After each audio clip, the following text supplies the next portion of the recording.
Hey YouTube, this is High Radical here.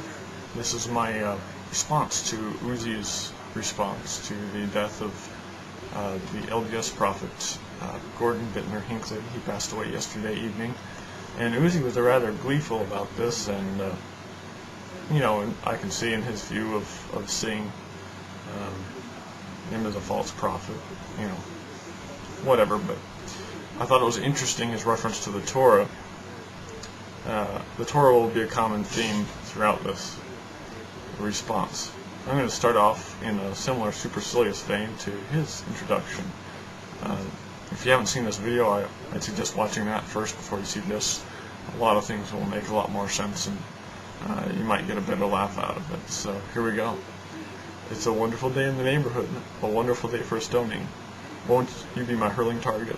Won't you be my hurling target?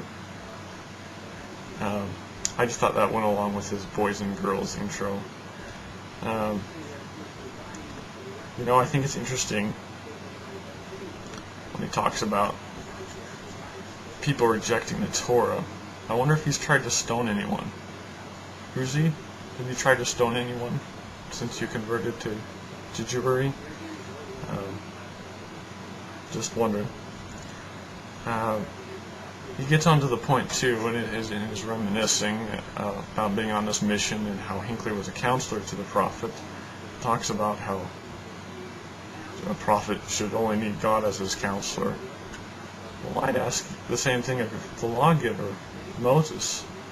I mean, a prophet of God, does he really need two guys to hold up his hands during a battle? I mean, if he's the prophet of God, can't God give him the strength to keep his hands up for the course of the battle? Why does he need two guys to hold his arms?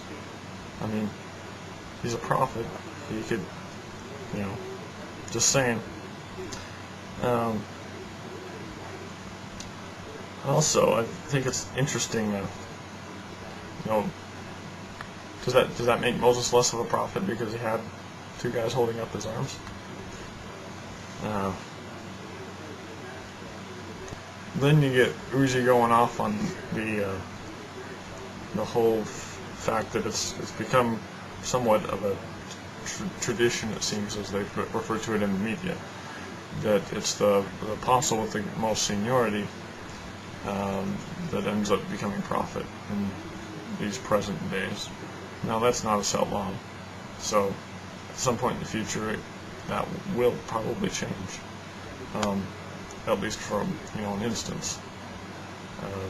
So I thought it was interesting. I also wonder, you know, isn't that a bit how gaining the title of rabbi happens? You know, just whoever's been studying the longest and put in the most time. Just saying. And Uziy talk about, you know, sounding like a prophet, looking like a prophet. You talk about the closest being Rebbe Menachem Schneerson. Menachem Schneerson? I'm not sure if I'm pronouncing that right. But I'm curious, you know, Moses generally spoke through Aaron. Does the Rebbe have an equivalent? Again, just saying. Now, the idolatry issue is really interesting. You go off on how you should have pointed out to the tribe of Ephraim, who you make clear to point out, you know, was taken captive because of idolatry. You know, it's kind of ironic because the tribe of Judah's not had a great track record on that either. Certainly the southern kingdom had a few righteous kings, but the majority of their kings were idolatrous also. But you reference the Christus statue and talk about the fact that it has Christ wearing a toga and kind of mock that absurdity. You say, why couldn't you have a picture?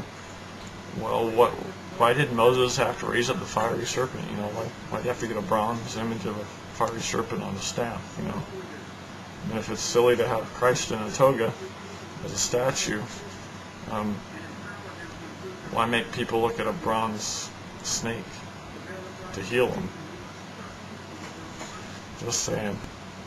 I mean, think of all the other things Moses could have done. I mean, he could have put a picture of a bronze serpent up. Or was it really important that it was bronze?